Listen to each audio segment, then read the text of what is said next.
Let's check the situation at the Loyola Memorial Park where our mobile journalist Yeda Pascual is there on the ground. Hi Yeda, kumusta naman dyan? Yes, hi Angelo. Ay, Diego, hi Angela. At nandito pa rin nga tayo sa Loyola Memorial Park para tingnan yung sitwasyon ngayon dito.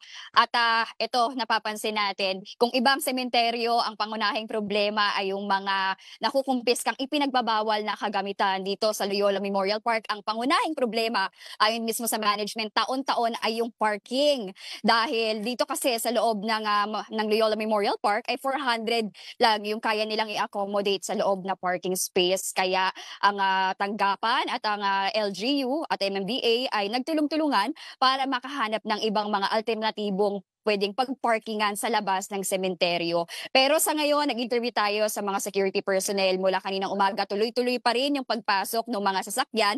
Kaya pa naman, kinakaya pa naman daw sa ngayon. Pero in case nga na magkaroon ng problema o mapuno na yung loob, ay may sinasuggest silang ibang pwedeng pagparkingan sa labas ng sementeryo. So 50 meters away, Diego, Angela, meron dyang The Original Paris. Walking distance lang naman, kayang-kayang lakarin, ay pwedeng mag-park doon at kaya nitong i-accommodate ay nasa 200 na sasakyan.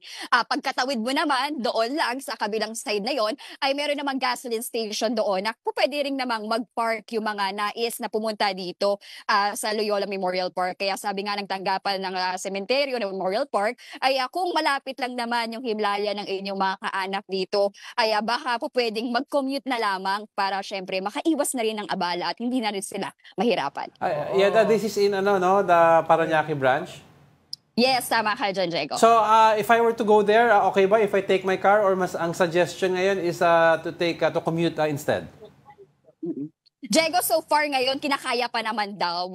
Kasi wala silang talagang number kung ilan na yung nakakapasok. Kasi so far, nakapansin naman nila, may papasok, may lalabas din naman. So, kinakaya pa. Ang last year daw kasi, ang naging problem, napansin nila yung napuno na yung loob, nung mga around 10 p.m. na. Doon lang nagkaroon ng problem. Pero yung mga ganitong oras, kaya pa naman. Ayun. Okay, so alam mo naman natin sa area na yan talagang sumisikip ang mga ng daloy ng trapiko dyan pag ganito mga panahon. Pero hanggang anong oras ba pwedeng pumasok yung mga bumibisita sa mga punto dyan sa Loyola Memorial Park?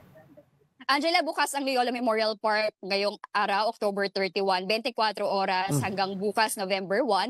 At pagdating naman ng November 2, bukas sila ng 6 a.m. to 10 p.m. So, pwede mag-overnight dito.